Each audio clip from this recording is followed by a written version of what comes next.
Hello friends, Java language सीखने की series में आज हम देख रहे हैं हमारा लेक्चर 47 जिसमें हम पढ़ेंगे बफर्ड रीडर क्लास के बारे में। बफर्ड रीडर क्लास की मदद से हम फाइल से कंटेंट को रीड कर सकते हैं। तो आइए देखते हैं इसमें बफर्ड रीडर क्लास के बारे में। पहले तो रीडिंग फ्रॉम फाइल का मतलब क्या होता है, ये पिछले वीडियोस से हम काफ़ी कुछ सीख चुके हैं। फाइल रीडिंग का मतलब क्या होता है। तो हमारे पास हार्ड डिस्क में कोई फाइल रखी हुई है, let's say this is hard disk और इसके अंदर कुछ फाइल रखी हुई है। इस फाइल के कंटेंट को मुझे रीड करना है। रीड करने के लिए मुझे क्या करना होगा, मुझे बफर्ड रीडर क्लास का इस्तेमाल करना होगा। इसके लिए मुझे एक इनपुट स्ट्रीम बनानी है, दैट इज़ बफर्ड रीडर का ऑब्जेक्ट। और बफर्ड रीडर का जो ऑब्जेक्ट मैं बनाऊंगा वो एसोसिएट होगा इस फाइल के साथ। तो फाइल ओपन होती है, इसको रैम में लाया जाता है, यानी कि इसकी एक कॉपी रैम में आती है जिसको हम बफर भी बोल सकते हैं। और ये ऑब्जेक्ट जो है वो इस बफर को रिप्रेजेंट करता है।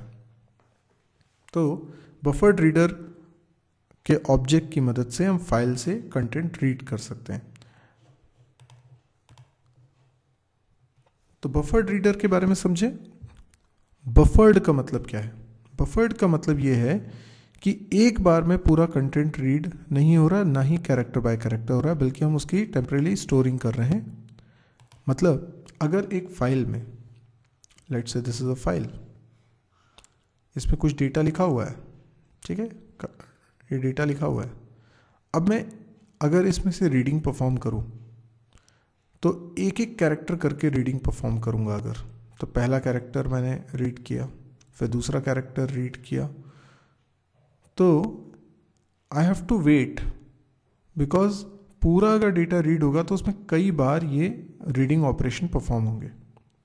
बेटर क्या है, यहाँ पे एक बफर बना लिया जाए और यहाँ का कुछ अमाउंट का डेटा जो कि बफर के साइज के ऊपर डिपेंड करेगा, कहाँ पे रख लिया, बफर के अंदर रख लिया। तो जब भी मेरे प्रोग्राम को फाइल से डेटा रीड करना है तो फाइल से डेटा रीड करने की बजाय इस बफर से डेटा रीड करेगा। तो बफर में ऑलरेडी काफ़ी सारा डेटा आ चुका होगा और जैसे ही ये पूरा डेटा हम रीड कर लेंगे, ये बफर खाली हो जाएगा, तो फिर उतना ही डेटा फाइल से फिर रीड होके हमारे बफर में आ जाएगा और बफर फिल हो जाएगा।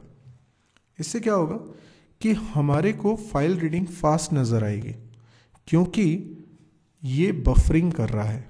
तो बफरिंग करने का मतलब आपको समझ में आया कि फाइल का कंटेंट कुछ अमाउंट का जो कि डिपेंड कर रहा है बफर के साइज़ में, हम लेकर आ जाएंगे। जैसे बफर का साइज़ मान लीजिए 512 KB है, ठीक है, 512 बाइट्स है।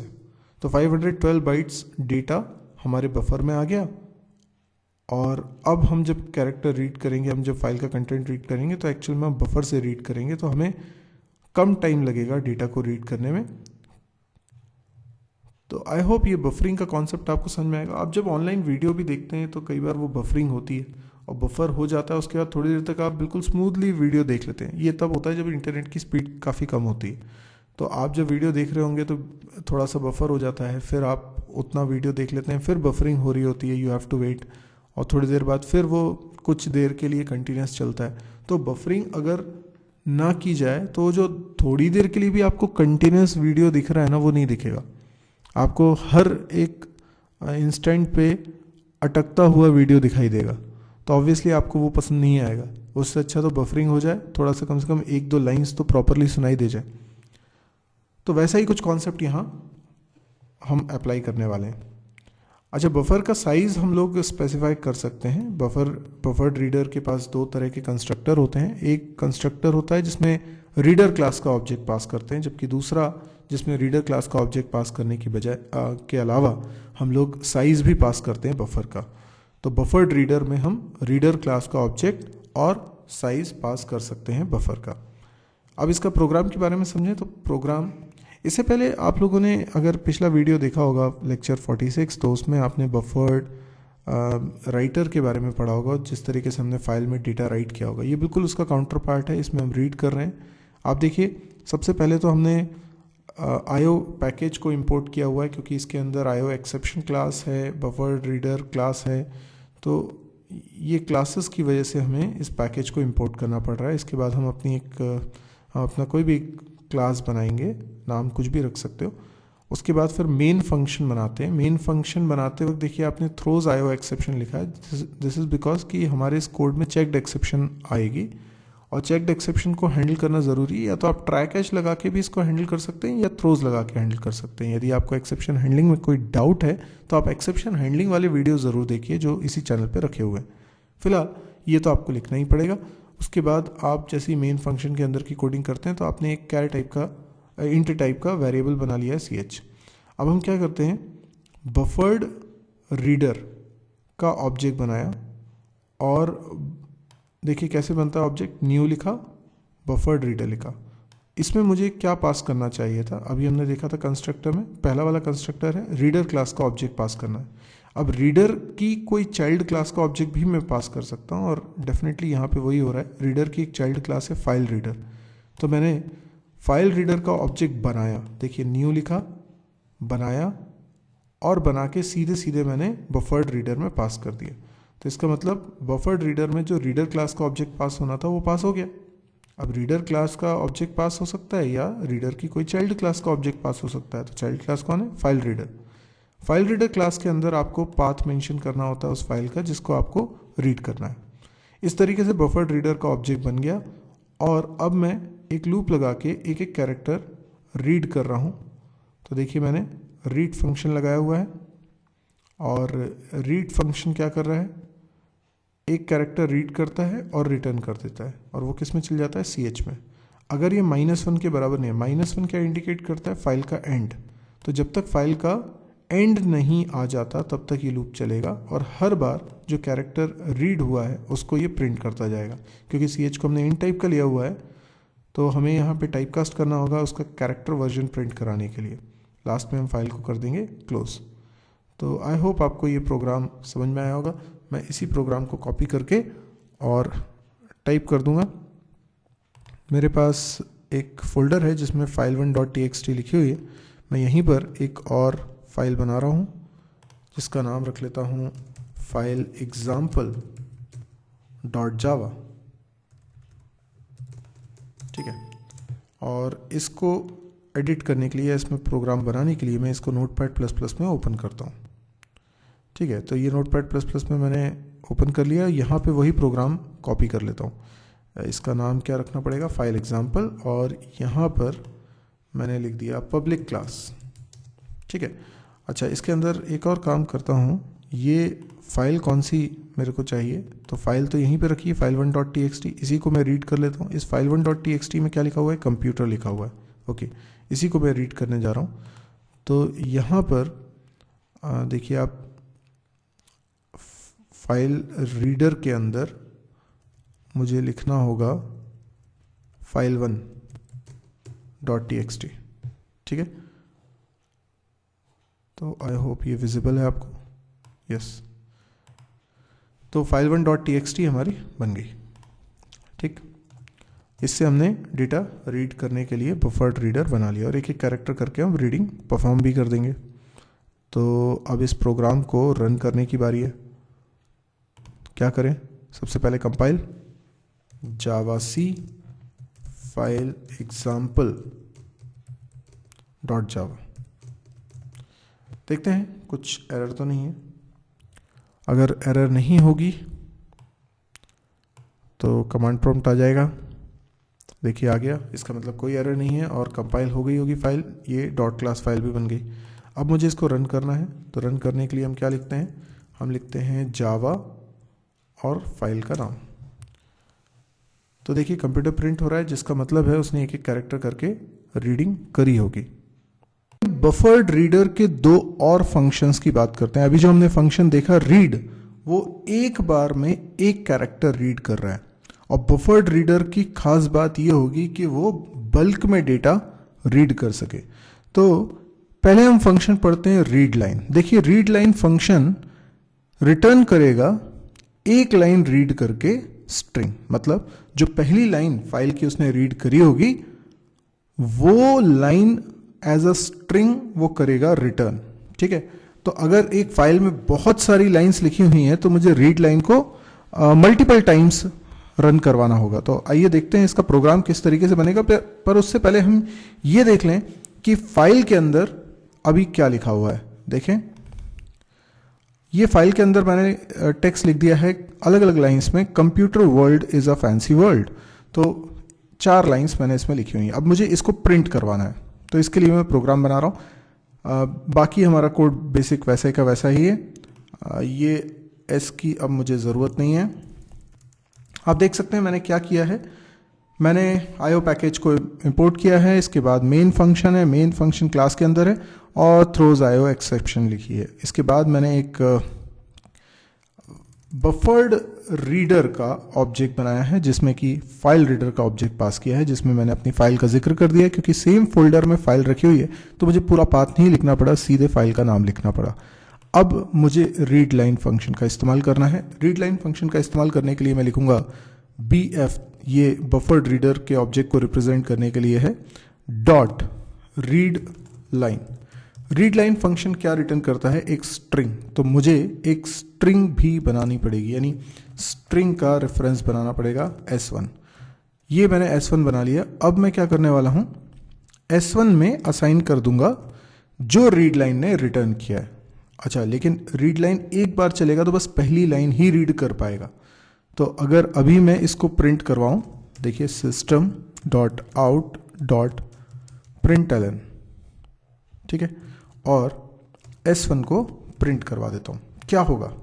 सिंपल सी बात है, जो पहली लाइन थी फाइल के अंदर कंप्यूटर, वो रीड हो जाएगी और वो प्रिंट होके दिखाई देगी। तो आइए इसको देखते हैं चला के। मैं इस प्रोग्राम को पहले तो करता हूं कंपाइल। देखिए मैं कंपाइल कर रहा हूं, और कंपाइल करने पर आउटपुट ओके, ये मैंने सेमीकोलन नहीं लगाया है, सेमीकोलन मिसिंग है। ओके ओके, अब ये कंपाइल करूंगा तो कंपाइल हो जाएगा। अब मैं इसको रन कर रहा हूं, रन करता हूं तो कंप्यूटर प्रिंट हो गया। लेकिन मुझे अगर फाइल की सभी लाइंस को रीड करना है तो मैं क्या करूंगा, आइए देखते हैं। मुझे लूप लगाना पड़ेगा, पर लूप कब तक चले? लूप तब तक चले जब तक कि लाइंस हैं। तो मैं ये S1 में चेक करता हूं कि क्या आया।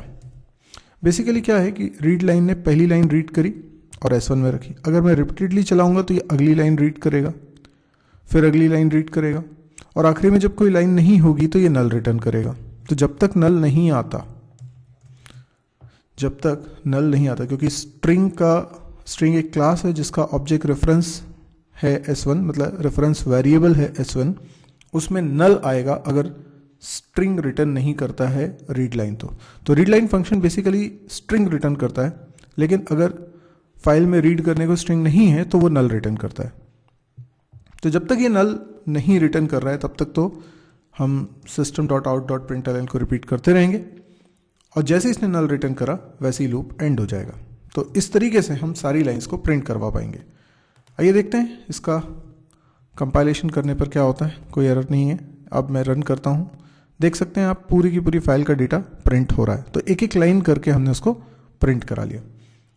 अब इसी तरीके से एक और फंक्शन के बारे में हम लोग समझेंगे जिसका नाम है रीड। यानी रीड फंक्शन का एक और वर्जन है, ओवरलोडेड वर्जन है, जिसमें 3 आर्ग्यूमेंट्स पास हो रहे हैं, एक कैरेक्टर एरे, दूसरा ऑफसेट और तीसरा लेंथ। आइए मैं समझाता हूं इसका मतलब क्या है।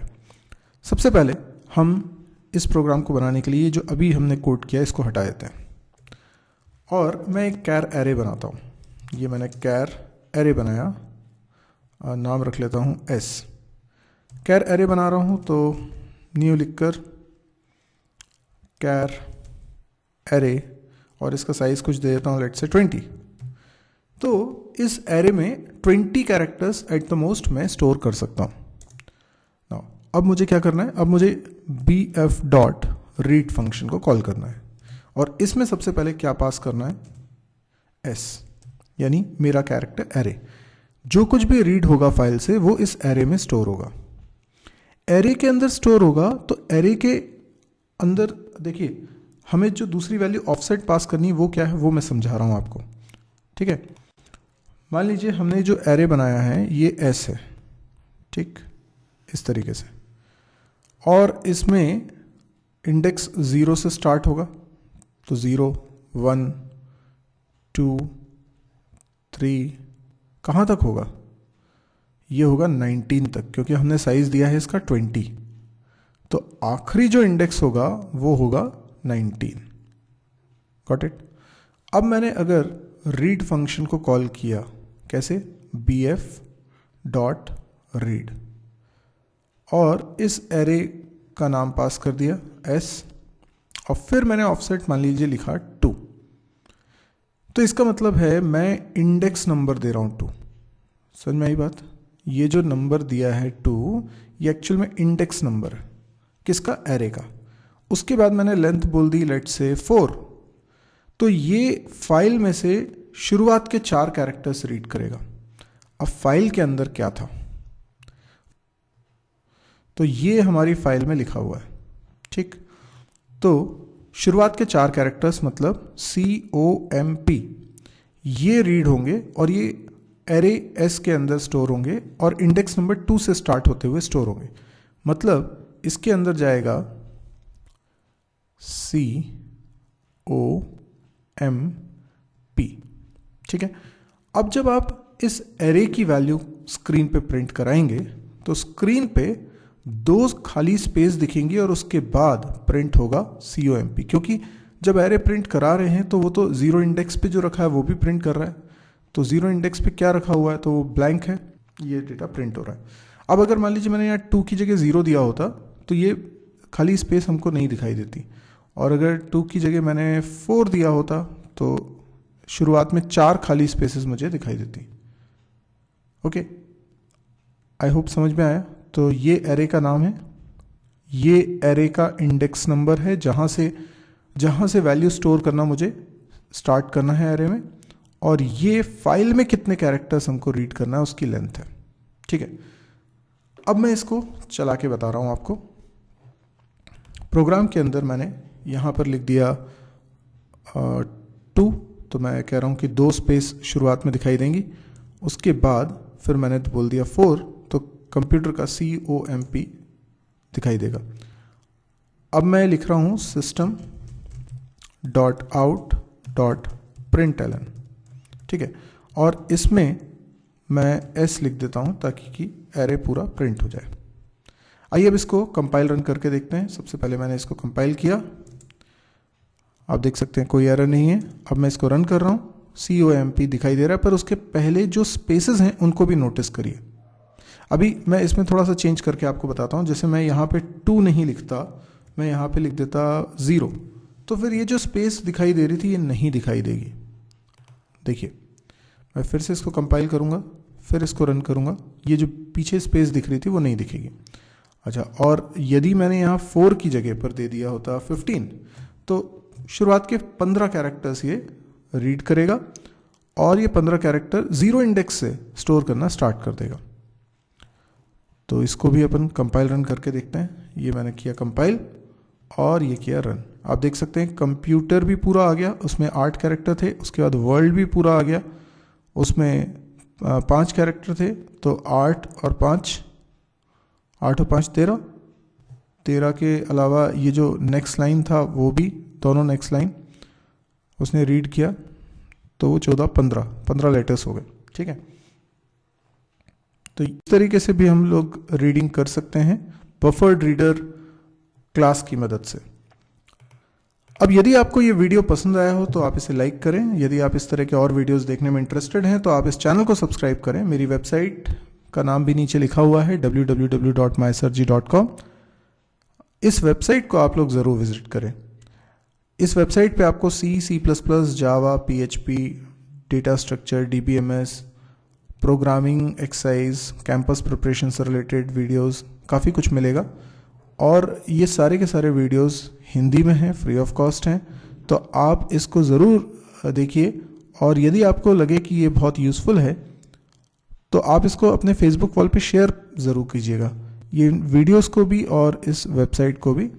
जितने ज़्यादा लोगों तक हम ये वेबसाइट को पहुंचा सकते हैं उतना ज़्यादा अच्छा होगा, क्योंकि ज़्यादा से ज़्यादा लोगों तक ये वीडियोस पहुंचेंगे तो फ्री ऑफ कॉस्ट उनको सीखने को मिलेगा। Thank you.